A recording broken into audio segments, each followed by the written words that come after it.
a week after he fucking left. That sounds like the idiots who failed driving theory tests because there are obvious answers. Yeah. You know, if it's a red light, and there's a granny crossing the road, do you carry on driving or do you stop? It was like that. What? It was so obvious, and they were like discussing it. Well, I don't know. It's a tricky one, that, doesn't it? Because if they finish the reward, then they're no longer part of the program. Then maybe you can have you could speak to them. I'm like, for fuck's sake, how do people even let their kids? Yeah, it's been a heavy week. But should we do an intro? We're 10 minutes in. Hello, I'm Scotty. That's Motty. We're back to talk more topics with you, and we're talking about me having a heavy week. It's not been as bad as it has for Mr. Will Smith. The Fresh Prince has had a fucking shocker. Oof, mate. He's becoming a meme, man. He's becoming an overnight meme. He's replaced Michael Jordan as the go-to meme. For you, I've noticed how many times you've been throwing Will Smith up on tweets this week. Only 4. That's it. Come on. I copy him as well. I think, you're a trendsetter. No, because you copy him and then you get better numbers on him when you do something. I noticed that on a few times, like you've taken what Michael Jordan one, yes. Yeah, made it better. And then I'm there with like me fucking 12 retweets, and you're there with like trending. I'm like, little cunt, you got that? Yeah, he's got. I noticed that. I was getting retweets of everybody that I follow, and then you didn't retweet it. I thought, you bitter bastard. Mate, no, I liked it. I grudgingly liked it, just to let you know I'd seen it. Just to let you know, I knew. That's the reason I liked it. I thought I'm gonna like it, so he knows I know what he's got. Not fucking retweeting it. I like it. So it wasn't even subtle. It was about 2 hours later. Did it a little bit better, right? Just like did a cover version. You like Jimi Hendrix with Bob Dylan? Did a cover version and just did a little bit of a longer guitar solo. And it was like everyone's like, "Oh, Scotty, you're so fucking funny." I'm like, "No, he's not." Sorry, I've got it off my chest now. All right. It's 2 weeks ago that now, Jay. You could have given me a call. I can't say shit because I do it all the time with other people. I've got a mate. I'll give him a shout out. Andy Ha. He's one of the funniest guys I've ever met on Twitter. And the amount of things he does, and I fucking nick him. It's just unreal. Like honestly, because he's a big Arsenal fan, so a lot of people I know don't follow him. So I get away with it. So I just nick his ideas and put a United slant on him, and it's fucking great. What's his name? Andy Ha. Honestly, yeah. He got suspended off Twitter because he's back now, obviously. But he during the World Cup, he did the Alan Partridge "It's Coming Home" thing. You know when Alan Partridge is dancing in his kitchen. Yeah. Radio, and he did the video of "It's Coming Home." Like he did that meme that banged, and he got interviewed by the BBC and all that shit. The guy that owned it, the guy that owned the clip, complained because he didn't acknowledge it was copyrighted. Fucking hell. Pulled it off you because he was on my Facebook. I went uni with him. He's like, he's not just a Twitter friend. I actually know him. Yeah. I'm fucking you on Twitter. He's like, oh mate, the fucking guy who I used that clip for that went viral. He's fucking like, because apparently that's like a big no. And he fucking he got done. He got took off. So it's mad. I know. That's why I usually tweet a lot of my vids through one of my friends' accounts because I don't have to. Not allowed. So I have a friend's account that I use. I just quote tweet it or do that thing where you nick the video, embed the vid. Yeah.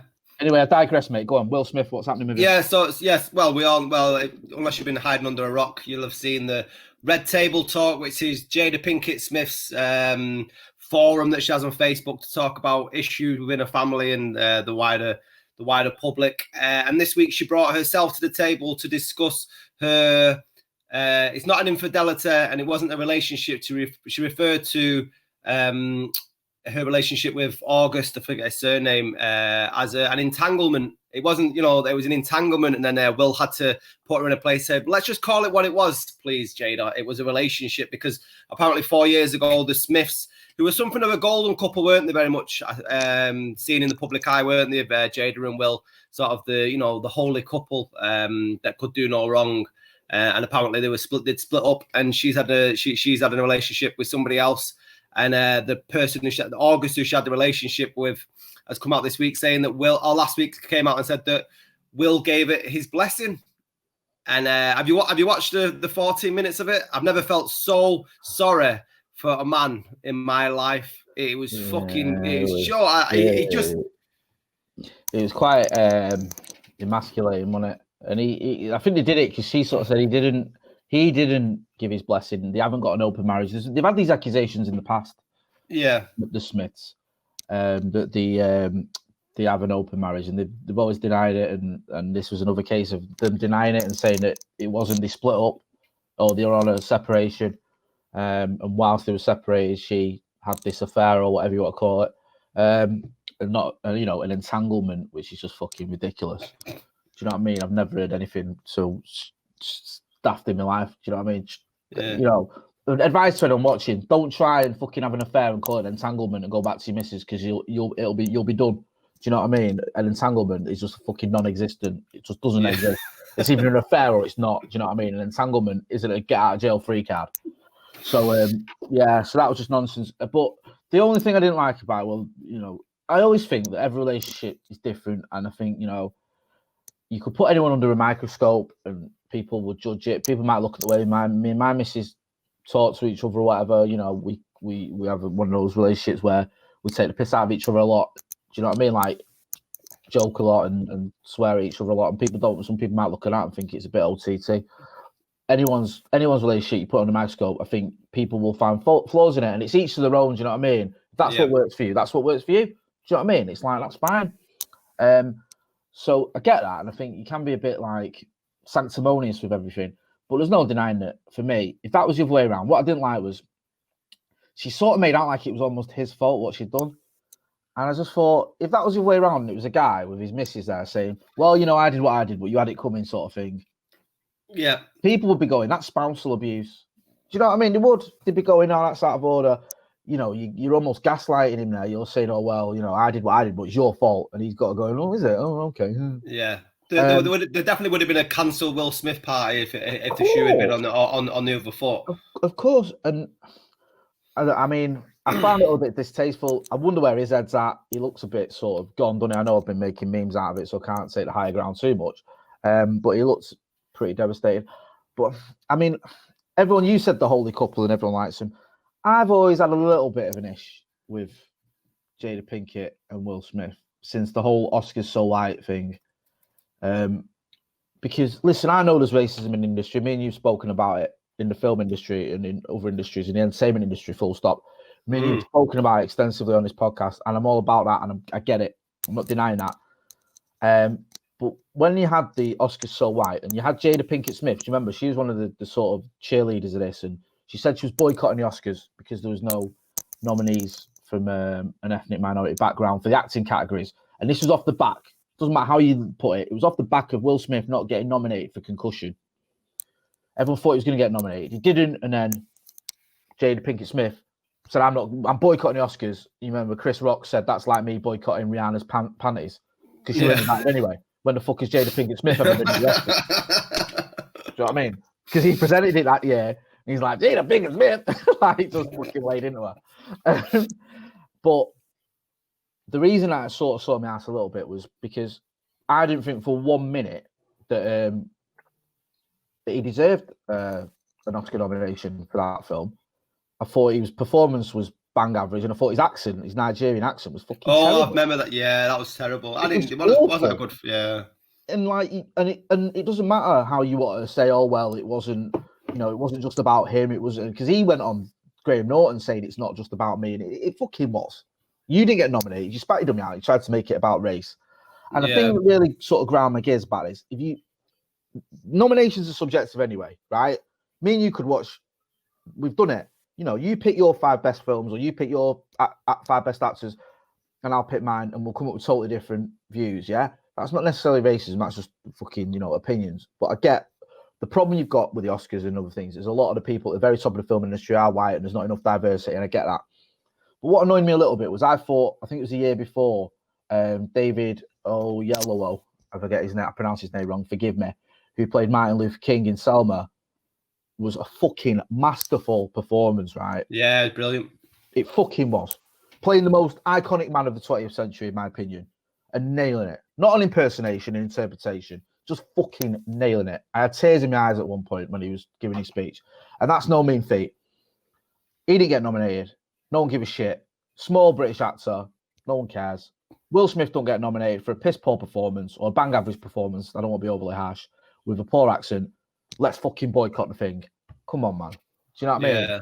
Like, if you get, it's just it stunk to me of sour grapes, and there's no consistency there. And it's like, if that's going to be the message and that's going to be the campaign and the Oscars so white and all this shit, then it needs to be better than that. It needs to be more than just Will Smith didn't get nominated, and that's all it was. It was. People say, well, it wasn't. And the funny sort of contradiction was the message and the idea of, like, not the message. I thought the Oscars so white was a bit daft, but the idea that you need more diversity in the sort of top tier at Hollywood, I get. There's not enough black people in the boardrooms, not in the fucking just the Academy, but at the very top. There's not enough. There's some, but there's not enough. I get that, but it was purely based on the sort of the bottom upwards, to the actors themselves rather than the very top. And I just thought it stunk a little bit. And I've always been a bit like, I've just been a bit wary even, but I just think, they're a bit sort of false. Yeah, that's fair. I mean, I understand your stance on it, but I don't think you stand in the majority, if that's what I mean. You know what I mean? I think for the wider public that they make, I think outside of, there was also the Scientology links, wasn't there, a few years ago? That was a bit questionable. But I think as well as, I think not so much Jada Pinkett-Smith as a person, but as a what they represented as a marriage or as a couple. Do you know what I mean? Because Hollywood is fraught with these actors who are in relationships or marriages that break up. I mean, you just need to look at Brad Pitt's, list of people he's sort of been in relationships and fell out with. But these were the sort of couple that were going to make it and sort of set example of a strong relationship amongst actors. But she always seems to be the vocalist in a relationship, doesn't she? You know what I mean? She seems to be the headstrong one. And it didn't seem in that Red Table Talk that Will wanted to be there in the slightest. And I wanted to ask a couple of questions on this. Why do we have a fascination with all people's relationships for a start? In that, like, why do they feel the need that they need to come to a table and say that? What is the fascination that the general public has on seeing people in pain? Because you could see the pain in Will Smith's eyes, and as much as he tried to laugh it off, and he is a fantastic actor, but he couldn't fuck it. His poker face was shocking, mate. You could he wore his pain on the expressions, and the memes are there. Would you do that, Scotty? Though, would you do that to your partner if you'd fucked up? I know you haven't, but if you did, would you put them on the telly and say, let's discuss this on telly now, live, or whatever? Who benefits from it? Because for years, up until this point, there've been speculations on the Smiths and having open marriages, and they've continued and stuff. So why did they need to do it? You know what? You just don't say anything, and all you do is you stoke more fires. And the person who's come out of it worse is Will, because she's been sort of celebrated. I can't remember her name. Andrea on Loose Women was saying the other day that you can not that I watch Loose Women. The Loose Women demographic. If I'm being honest with you, I don't think they're aiming for the middle-aged bloke from Levenshulme. Well, I am drinking lemon ginger and Manuka honey tea tonight. It's been a long week. But she was saying, no, because you have to look at it from different people's point of view. And she was saying that she was in a relationship and she cheated on her husband, and it's easy for people from the outside to point the fingers at him. But you didn't need to put your husband in that position where he's going to be mimicked, like the amount of rappers that have come out. Did you see the 50 Cent thing that he'd done? Yeah, mate. Oh, mate. The Insta messages. 50 Cent is a fucking nightmare, man. He's off his head and he's ruthless. But it was like they brought Jeremy Kyle to their own front room. Yeah, why? It was like, I was waiting for the fucking DNA tests or the bloody lie detector results to come up, because it was just like that when it was like, I've got something to tell you. What? Well, yeah, you know what I mean? Like, I know we obviously already knew, but it was horrible to watch. I only watched a bit. I'm not gonna lie. I watched about 3 minutes of it. I couldn't be arsed watching the rest. I've seen the highlights. Yeah.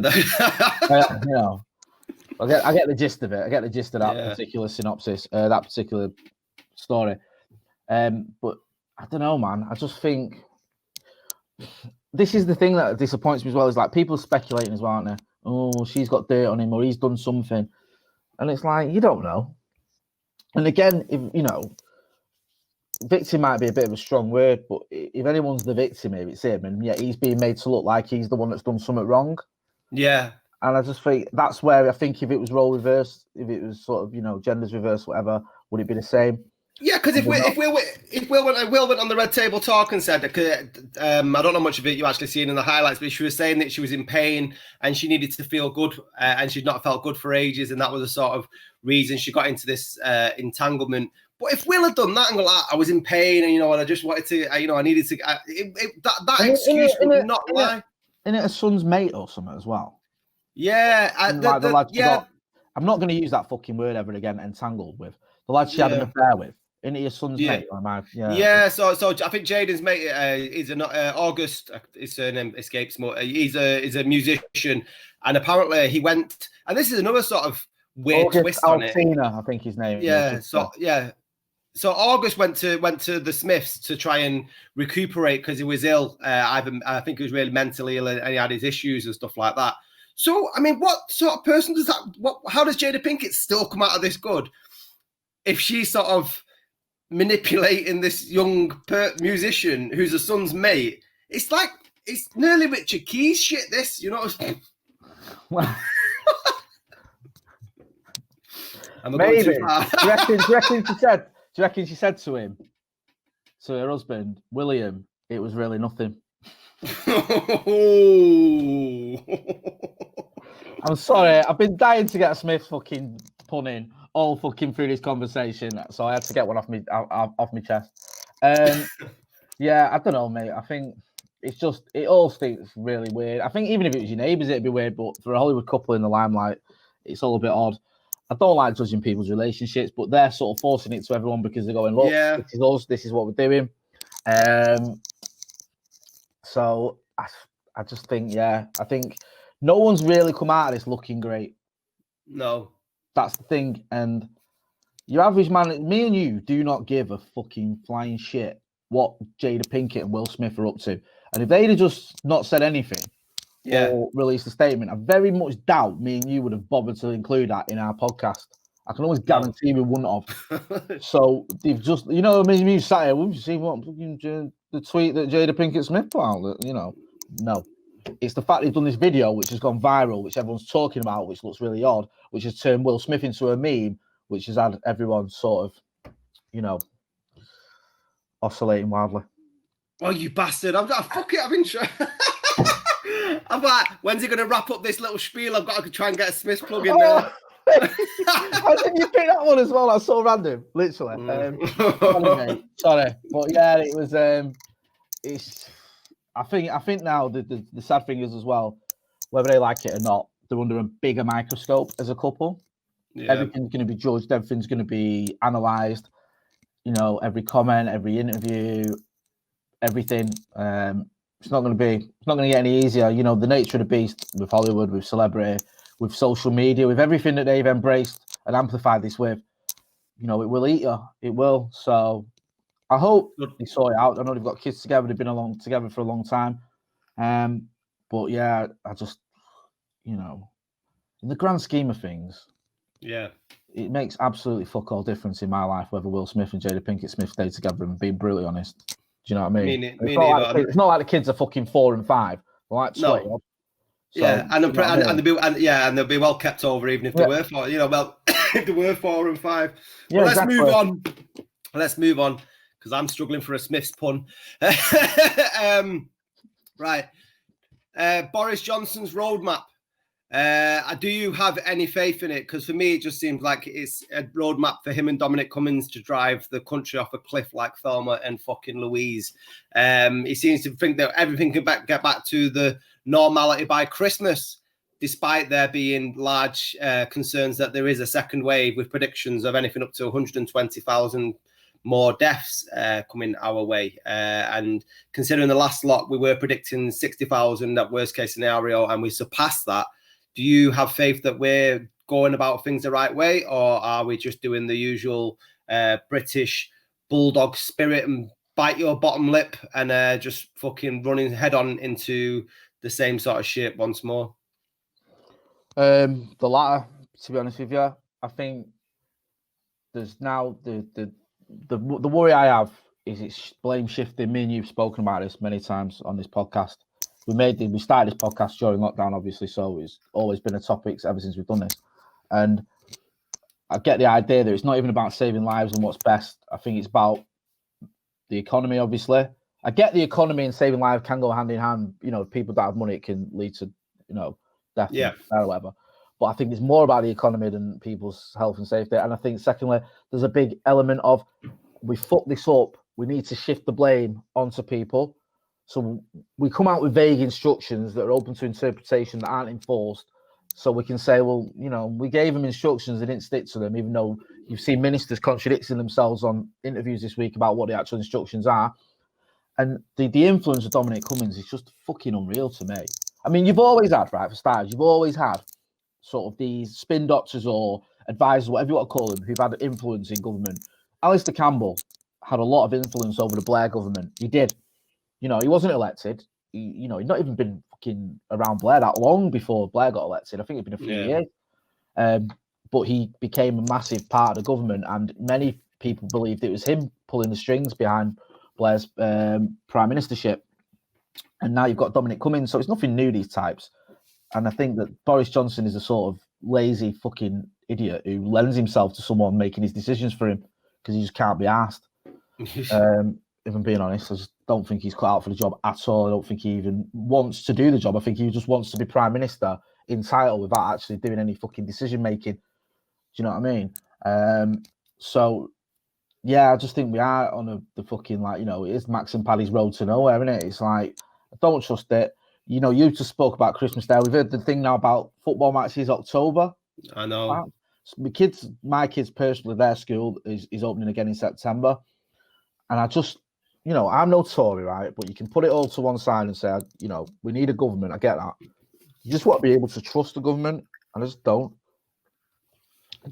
And that's not a great place to be in, because you're having to have these debates. You've probably had them as a parent. I've had them with my missus. What we're going to do if the government says, the kids go back tomorrow to school. Yeah. We've had that conversation. Do we trust them? Would you do that? What do you think?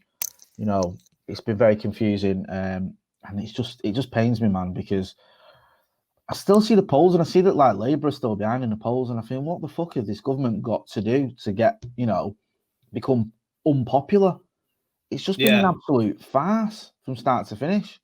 They've not handled it well at all. Was it Patrick Vallance, the chief medical guy, was saying that, we should have locked down a week earlier. That would have saved a lot of lives. Then Matt Hancock, I think, told a lie and said that, he originally said March the 16th. And then I've seen a clip of him in the comments saying March the 23rd or whatever. I might be getting the date slightly wrong there, but you get the gist of it. So they're just disingenuous, sort of self-serving twats. Mate. I'm sorry, I can't find a better word for it. And in answer to your question, I just think they're leading us towards the abyss. But the thing is, there's not been enough of a gap between the first wave and the second wave, and we're talking about repercussions for actions and stuff like that. It's like, if we do move into the second wave, and obviously there are that many deaths, and they do pass the buck onto the general public, that's going to cloud all the mistakes, isn't it, from what they've done in the first wave? So by and large, they're on a home run. It might actually work better for the Tory government if there is a second wave and they pass the blame on. Because at what point, because they've said that for the first wave, it's the tests and the track and trace and all them, and how much they fucked all that up, because they might as well thrown that by the wayside because that app didn't work and stuff. And and he said it's too early to sort of count the amount of deaths and how badly it was handled. We'll have to do that later on down the line. When do you do that? Like that's what I mean. There is no comeuppance for them. So, and then we're just expected as a general public to follow these people down the road. And like I said, if Labour haven't got the support or backing, it's not like they can legally do anything anyway, except for moan and shout about it. Anyway, then this is why I always think that our parliamentary system is fundamentally flawed, because you just get 4 years of a free run. Do you know what I mean? And like I said, what do they have to possibly do to get a bollocking? Yeah. Well, there's already sort of talk, little rumours of, it's not, this isn't about laying the blame when we have an inquiry. It needs to be about learning for the future. It's almost like, let's not point fingers at anyone. Yeah. And I just think they've just absolutely cocked up. And now these contracts have been given to the mates for PPE and stuff. Yeah. But, and it's just so corrupt. And this sounds crazy, right? But I understand, right, with capitalism, you get a certain element, right, of jobs for the boys. You're going to get that, right? I'm not saying it's right. I'm not saying I like it, but I can almost stomach a little bit of it. Do you know what I mean? Like, it happens. But to this degree, in the middle of a pandemic that's costing lives because you're not giving the best people for the job. You're not getting the equipment made by the best company. You're getting it made by the one that your mate owns and shit like that. It's fucking criminal. And it's lethal. Do you know what I mean? And these people need to be held to account because you've seen the reactions of people lately when they're unhappy. And I'm not saying there's going to be riots. There won't be any. I don't think there will be. But people just aren't stomaching it in many ways. And I know, like, you've got the approval ratings and shit, the polls that shows Labour is still behind. But I think part of that just comes from a general apathy towards all politicians. Do you know what I mean? It's like, not everyone's just blaming Tories, just going, they're all the same. You have that sort of thing, which is why sometimes Labour struggles to make ground. But Boris Johnson, Dominic Cummings, Michael Gove, and Matt Hancock, I nearly forgot his fucking name then, and you can throw Priti Patel in there as well, are just beyond the pale. I mean, I'm old enough to remember the Thatcher years, and she was vile, but this is just something else. This is the worst government I've ever seen in my life.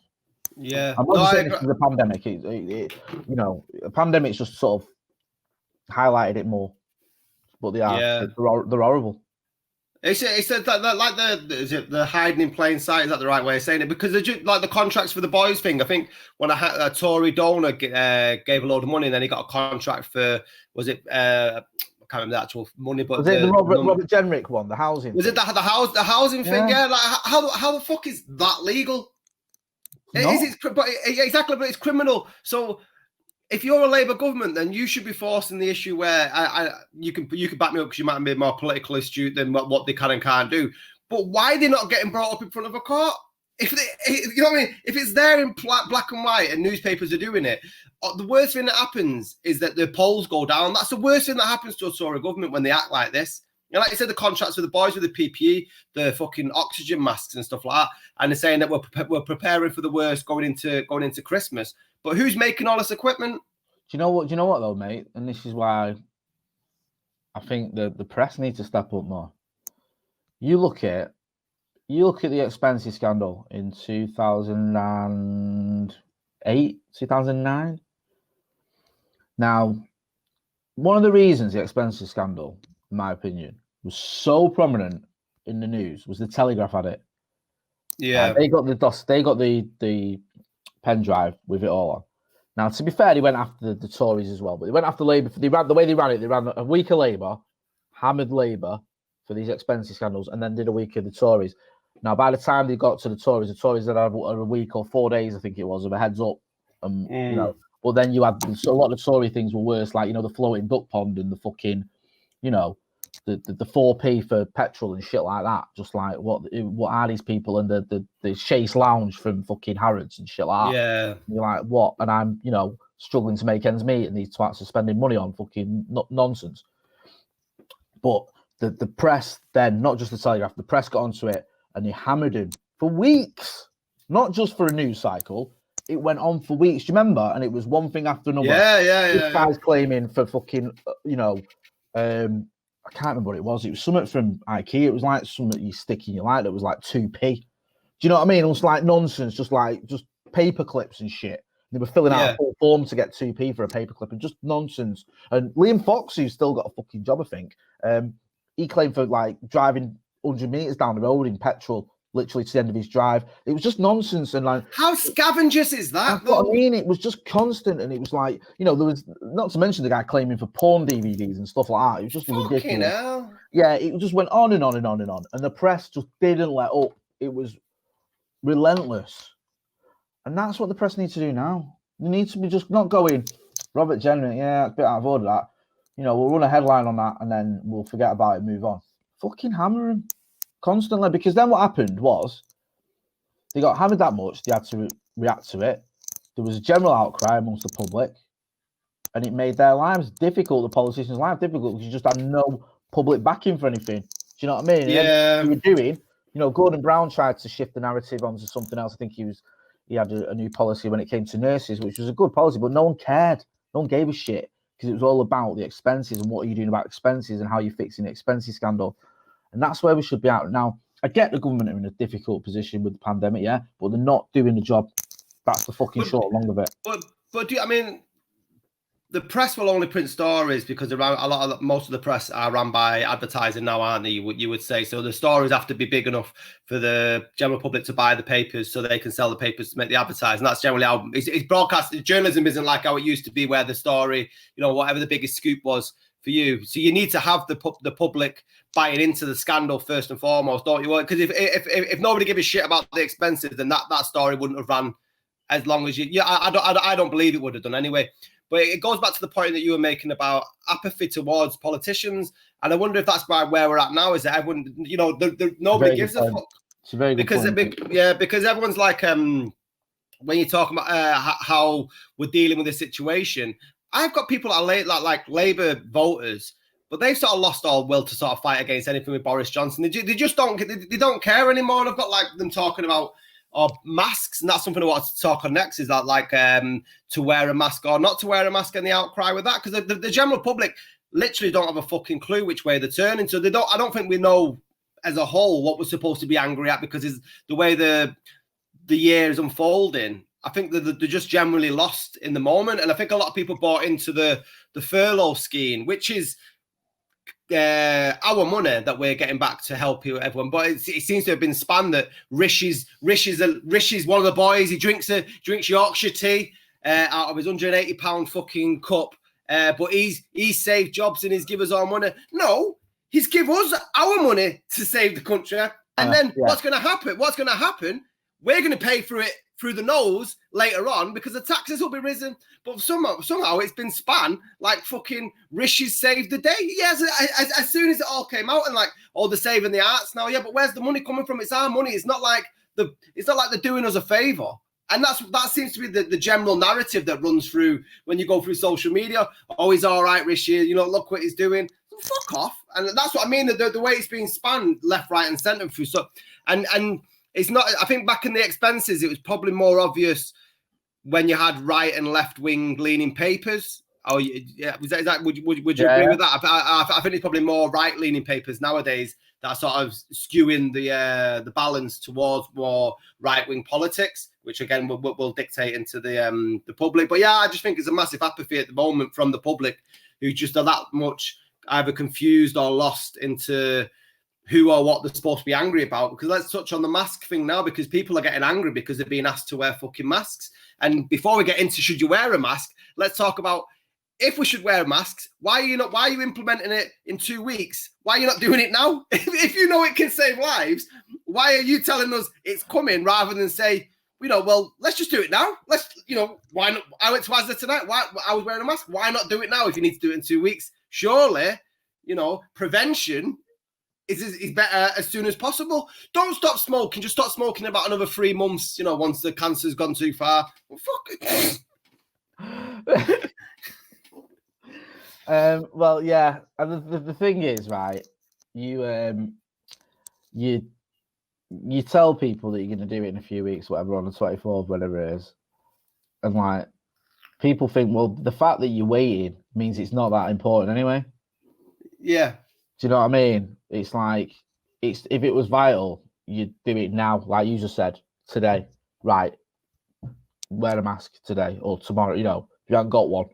Yeah. We'll give you 24 hours to go and fucking buy a load.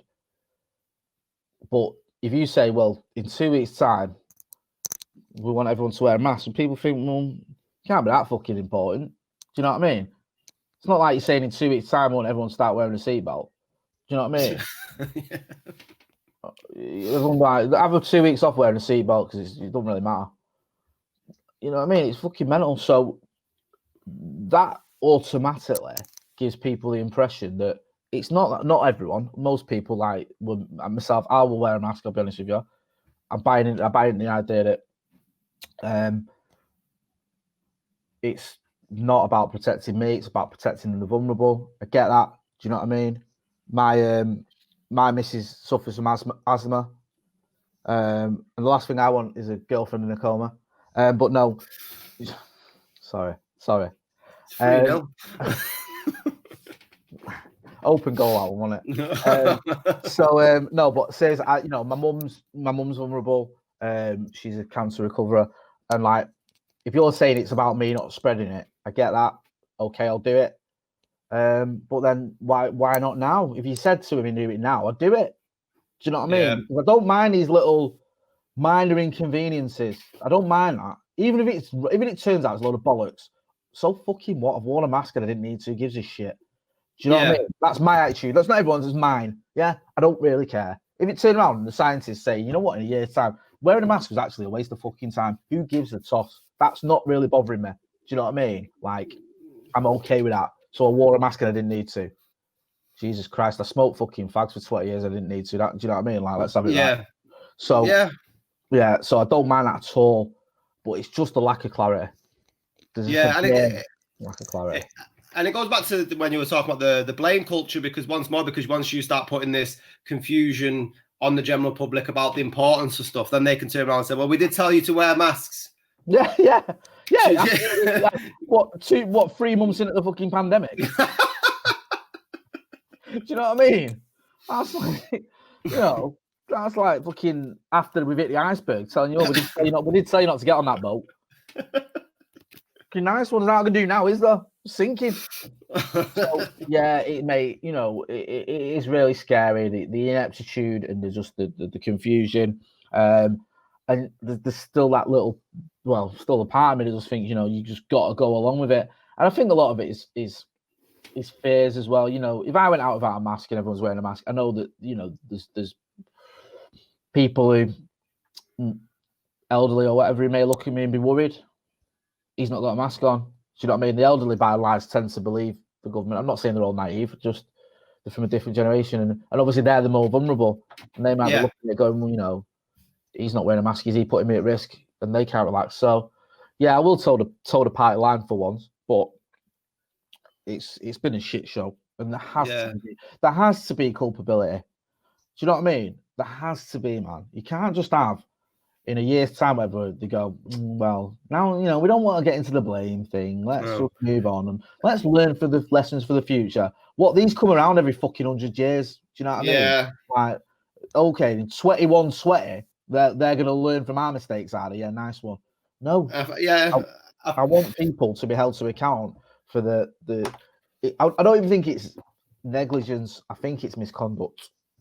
But it won't happen. It won't happen though. Justin, maybe Jay, Motty, whatever you're going by this week. Like Michael Gove said after the bus thing with the £350 million. Well, like he goes, well, people just have to get over that now. We've moved on. I'm like, what? There never is any sort of comeuppance. But if you're not wearing a mask, that is a massive 2 fingers to old people, innit? Really, because they are fearful. What are you saying to the elderly population that by and large are hugely at risk and having to spend more time indoors? Like my grand's been in their house now since beginning of March, or in a flat, and she's absolutely terrified, petrified to come out. So if she knows that people not wearing masks, she's a cancer sufferer, and I think she's only like half a lung left, a cancer recovery, and so if she gets it, she's absolutely the worst case scenario, I imagine. So she comes out and she's loads of people, in supermarkets and stuff, not with masks. And what sort of message is that sending to your grandparents? And you get people are angry and upset. Why would you be angry about it? What difference does it make? I don't know. Right, well, until Big Mouth strikes again. Oh, he's got one back. He's got one back. He's back in the game. Well, yeah, I've got a long way to go. We'll touch on. You can do it. You're only 3 behind. Right. Well, we shall try. Right. So next up, we'll. Well, I know it's not over yet. Oh, it's going on. Oh. Yeah, Britney Spears. Did you read up on the Britney Spears thing I sent you? And I've sort of seen a little bit of this. Free Britney. Free Britney. Yeah, there's talk because obviously she went through a mental breakdown. I think about 10, 15 years ago, whenever it was. And is it conservatories or whatever they're called? Yeah. Where her sort of money and her assets are put in conservation. Conservation. Sorry, I think put in the control of someone else. because she's obviously not well. She can't be trusted. I mean, it's when she shaved her head. She's obviously going through a lot of time. She obviously got millions of dollars or pounds in her bank or whatever. You can't trust her to look after it because she could go giving it away or setting fire to it because she wasn't well. So the courts decided that, someone else looks after it. And I think it's a mum. I think a dad and a dad's business associates look after it. Yeah. And during the time of her not being well to now, she's done. Like she had a Las Vegas residency. She's had hits. She's had. I think she's brought out perfume, a clothing line. So I think she's made about $140 million. She's made a shitload of money. Yeah, and she's in Blackpool last year. Was it last year? 2 years ago when I went to see her. I told you about when I went to see her, didn't I? You did. You every time we go out, Jay, you're always telling me about. When I nearly got twatted at the Britney Spears concert. Yeah. About that. Yeah. Right, well, relive it then. Right. And yeah. You can tell us. I don't know if you said it on the podcast. I know. Well, that's what I mean. Yeah, I don't know. Well, right. Forgive me, but I don't think I have. I think me and you spoke about it because I told you at the time and you take the piss on me. I remember you mentioned about Sam Smith that you've been. Yeah, to no, see I him. went to see Sam Smith, but basically, I'm not big on Valentine's Day anyway. But Britney Spears came to Manchester, and my missus is the biggest Britney Spears fan you'll ever meet. She loves Britney Spears. We just about got away with not naming one of my kids Britney. I wish that would have happened. Seriously. She's a massive Britney fan. She went to see it, Britney fan, sorry. She went to see it years ago. Britney was coming to Manchester. She wanted tickets. It sold out. Then it turned out Britney was doing a date in Blackpool. So for Valentine's Day, it was more an excuse. I got her 2 tickets for it. Right, 2 tickets, Britney Spears, Valentine's Day. So then she says, should we get a hotel? So I was like, we. Mean fucking we. Whoa. Take your sister or your mate. I'm not going to watch fucking Britney Spears. Oh, come on, don't be like that. It's no more, you've got me to see it. Valentine's Day, it'll be a laugh. We'll get a hotel, you know the dance, Scotty. We'll get a hotel. Yeah. No kids, hotel. Don't need to paint a picture. All right, then, fine. Yeah. I'll go and watch Britney Spears. Yeah. I get it. If that's what I have to go through. Yeah. You know what I mean? Like, yeah. She likes Britney Spears. I like having sex. Simple. Yep. Right.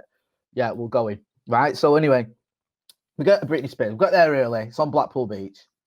We get there early because she wants to get near the front. It's an absolute. It's to be honest, it's funny. Like loads of people dressed up, having a laugh. It's fucking alright. Do you know what I mean? Like put aside the fact that I'm not really a Britney fan.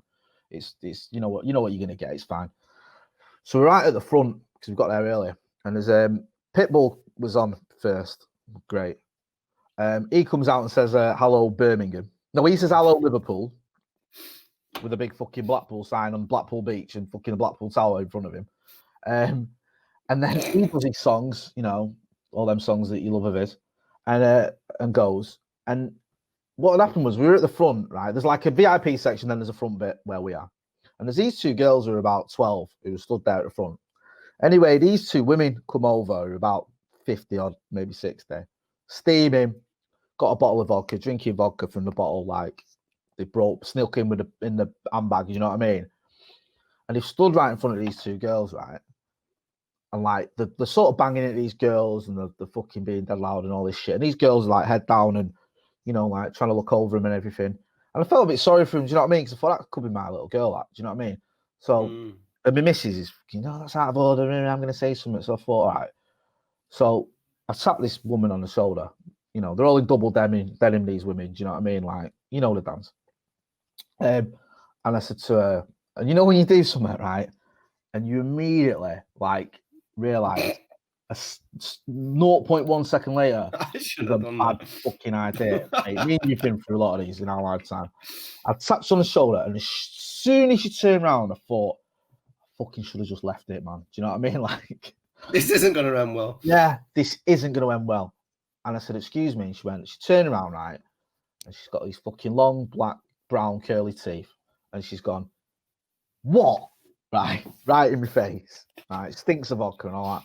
I said, that girl, like, these 2 girls have been stood here, like, for hours to get near the front, and you've just come and stood right in front of him. Do you mind moving? And she's gone, like, moving? I said, yeah. Do you want to move? Like, they've been stood there waiting. And she's like, well, I'm about to fucking stand in front of you then. So then I'm like, fending my missus away, because she's like, who the fuck's she talking to? I'm like, just pack it in. So stand in front of me, do what you fucking got to do. We'll just move out of the way of them. And the thing was, these women were only like 5'2" anyway. So it's not like they stood in front of me. I was just looking over her head. Gives a shit. Do you know what I mean? These are little girls. That was like a proper like empty threat. It was like, oh, okay. And what you do next? Shave my hair off. And then, but then she's got on her phone, right? So she's got on her phone. I don't even think she dialed anything. I couldn't really see because she's hammered. She stinks. She's fucking levered. I'm at the front and this fucking guy's fucking giving me shit. Fucking come down here and fucking sort him out, right? So I'm here listening to all that, and the missus, she fucking talking about, and I'm like, don't, you know what I mean, leave it. And I didn't think for 1 minute that this was real, but then I just had that little thing in my mind thinking, can you just imagine if I get my head kicked in at a Britney Spears concert? Oh, mate. Imagine if, like, she has got someone on the end of that phone and some big Scottish geezer comes and weighs me in. How the fuck am I going to show my face in the world again? You know what I mean? Imagine me bumping into you and I've got a fucking broken nose, whatever. What happened to you, Jay? Oh, got done in. What? Where? Britney Spears concert. What was that? Well, then Britney comes out anyway, says hello, Birmingham, or hello, Liverpool. Gets the town wrong, the place wrong. And this woman actually in front of us, these drunk Scottish people, were actually hilarious because what made me laugh is she had a phone out, right? And you know, you got your phone because she was steaming. You press record on your phone. And I could see she was holding a phone to record, but she'd pressed photo. So she wasn't recording anything. She was just holding a phone like that, like watching it all through a phone, thinking she was recording. I could see she wasn't. I wasn't going to fucking tell her. And then halfway through, she did this for about half an hour, and it dawned on her what she's done. And then she started recording, and because she was so pissed, was just like recording the fucking back of her mate's head. And then what made me laugh, right? We were all like sort of talking amongst ourselves, like me and my missus, these two girls, and there was loads of gay people there. It was like proper, like, you know what I mean, camp fest. It was camp, yeah, it was hilarious, mate. It was quality. And then these two Scottish women fucked off, right? They just left, like halfway through. They were pissed. I probably went to get some more fucking vodka, and everyone sort of started clapping and cheering when he got. Oh my God, they've gone. They were horrible. Fucking hell. Yeah, that sounds toxic. Yeah, I was lucky to get away with that one. Yeah, mate. But yeah, I thought for a split second I thought I was gonna get twatted at the Britney Spears concert.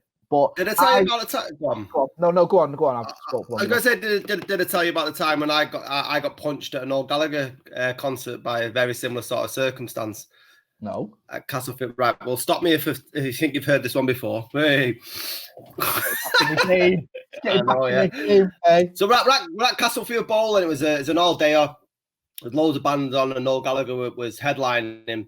And these people, very similar, just came and stood right in front of me. And there's a shitload of space. They didn't need to do it, and we're all like having a dance and all that. And most of my mates are pissed off to the bar, so they're just me on my own. And I bent down to move this woman's bag, because I didn't want to fucking stand in it or spill beer on it. And she's turned around and she's a fucking Scouser as well, not to stereotype. Like, hey, you fucking stealing me bag? And her fellas come back from the bar, 10-belled me right in the fucking nose. I've gone flying to the floor. My mates have come over, seeing what's happening, and it's just gone fucking left, right, and centre. No Gallagher started playing fucking Don't Look Back in Anger. There's a massive Royal Rumble going off at the Castlefield Ball. And I'm like, and then I said, and we got kicked out. And I'm fucking literally holding blood dripping out of my nose. And then we're like, she go 42nd Street. And yeah, and fucking, I'm in 42s, shirt ripped to shit.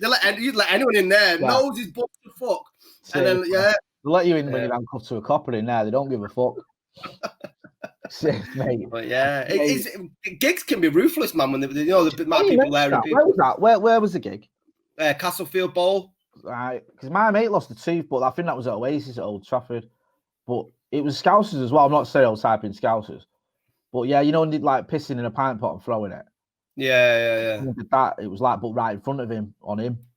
So he chinned them, and then they were with a load of lads, and it was like your situation. It all just went off, and he'll end up losing a couple of teeth. We went. I'll tell you. Go on. No, go on. Yeah. I've got another gig story about that. Remember the mate that I told you about shitting himself following the LSD? Yeah. On a previous one. Well, our same mate pissed in a pint. Went to watch the Zootons. Remember that band? The Scouts I band, the love Zootons? it. Why can't you give me love? Yeah, Valerie they did and stuff like that. And so they were playing at the Apollo, and obviously the big fucking the Copites, and I think it was United got beat by Celtic that night. And did we get knocked out of Europe by Celtic, or we lost? I think we lost to Celtic on a European night. I think we might have lost one, but we won on aggregate against them. Yeah. I think we got beat anyway. So he's come out in his big fucking curly wig, not to stereotype, and he started saying this one's for all the Celtic fans, and started slagging United off. So my mate Ian, who can't handle his LSD or his bowels, said, right, watch this. So we walked down to the front. He's pissed in a pint, and it was this, and the lead singer of the Zootons sat down to fucking start strumming this acoustic number, and it was the sweetest shot, and it's just fucking soared through the air, and it's just fucking landing right on his fucking head, and I covered him in piss, and then we fucking legged it out of the Apollo, and good night. You got to see.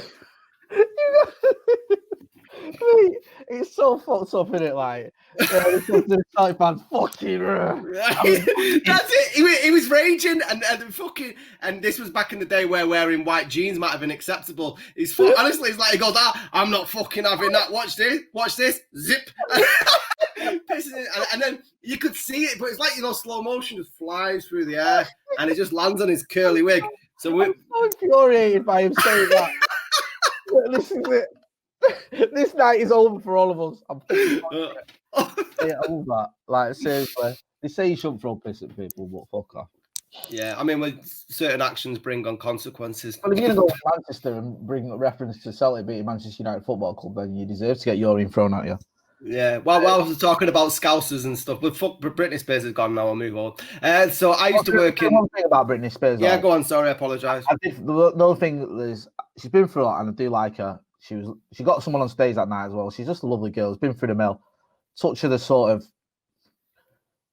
the Michael Jackson thing of never having a childhood and being fucking sheltered, and she's obviously got mental health issues, and she does need looking after. But go on. So, a story. I used to work in Liverpool. This is a right fucking random segue, but just reminded me of. I used to work on the roads, just digging holes, laying pipes for my uncle's gang. And my uncle's in prison at the time. He's a bit of a bad boy, but he used to have this sort of gang on the roads where you basically rock up, fucking dig holes, drop pipes in. It wasn't a glamorous job. But there was a tractor. Hundreds or something like this. What? No, people still work on the roads. If anyone's down to the foundry. If anyone's seen my if anyone's into my music, the song Frank was based around this whole sort of concept. Right, so it's basically working in gangs on there, fucking emptying pipes, so fitting pipes into the ground. So you're basically digging holes, and there's a tractor. You know, like the barriers around when you're doing any road work, so you can't fucking fall into the manhole and stuff like that. Yeah. So they used to have this tractor with a trailer on the back of it, and I didn't have a driving license at the time, and I thought, we used to be able to get an early dark, so I had to go back down the M62. So I thought, right, what I'll do is I'll jump in the tractor. It can't be that hard to drive, and I'll drive round and pick up these barriers and put them on the trailer. And this is in fucking Toxteth, Liverpool. You ever driven a tractor, Jay? And this is like a big green monster truck tractor. So I get in it. Turn around the corner, and tractors don't stop the same way that you would a car. So you're in a car, you just you clutch it and you slow down and put it into neutral. Yeah. That's not the case of a tractor. But the time to learn that is not whilst you're driving a fucking tractor, is how to stop it. So I'm fucking driving down the road. I'm like, it's not stopping. So I thought, right, what am I going to fucking do? And I came in, so I thought, right, well, I'll go to the side of the road. And then there's this black cab in front of me, parked up. I'm like, shit, what do I do? I kept pressing all these levers. The fucking tractor keeps bouncing like this. And then I'm like, I'm going to hit the tractor. It was like, and then I was, I'm going to hit the tractor. I'm going to hit the taxi. There's the engine.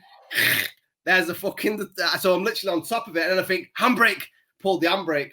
And I fucking sat on this crushed taxi. No. And thankfully there was no one in it. And I had to run out and go and get one of the other lads. And I said, "Can you give us a hand? I've hit the taxi up the road a little bit with the tractor, and I can't start it up and move it." So another guy in the gang went like that, went, "Right, I'll run up and move it for you now." So he's gone up, seeing this fucking this tractor on top of the taxi. It was like something that a monster cars made the fucking ease that the taxi was crushed. And he ran back. He goes, "Fucking hit it! You fucking hit it! You've crushed the fucking thing!" Next minute, he's fucking ran out of his house. Oh, his missus ran out of his house. He's gonna go fucking mad. He only cleaned it this morning. And I've literally legged it to the fucking first hole I could find, and I'm cowering in a hole, literally in a hole. And my fucking uncle's got out of prison that week. And he's come back onto the site that night, found me, and I'm like, get in that fucking van and go back home now.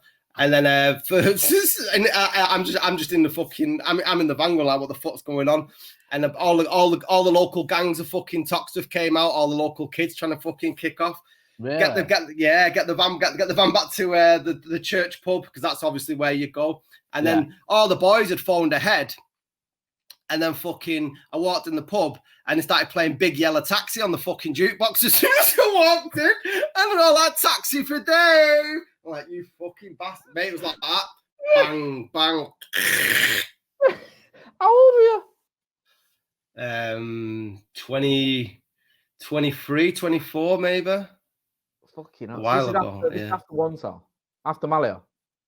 Yeah, because I was working there during my when I was at university, so it was like the summer months before I went to university. What happened with the taxi driver and all that? I don't know, not sure. I imagine my uncle's firm sorted all out with insurance and stuff like that. Insurance, innit? He's not going to be fucking too good. Yeah, it's only oh mate, it's fucking. Every time you see him now, they all talk about that day that you crushed a fucking taxi.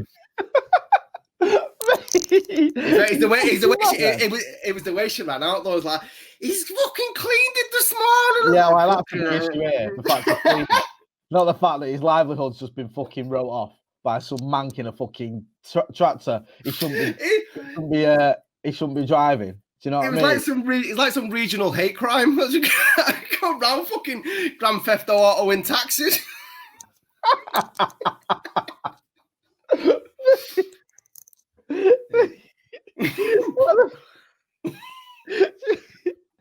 Think you're on a mission? Yeah. Hey, next thing is try and get a police chase. Mate, that's quality. Yeah. That is a mad segue, that going from Britney Spears to you fucking totaling a taxi in Croxteth or Toxteth, wherever it was. Yeah, somewhere around there. Croxteth or Toxteth? Toxteth, I think it was. Mate, when I used to freelance, well, not freelance, when I was a weekend reporter and we covered Radio City, I covered a couple of stories there.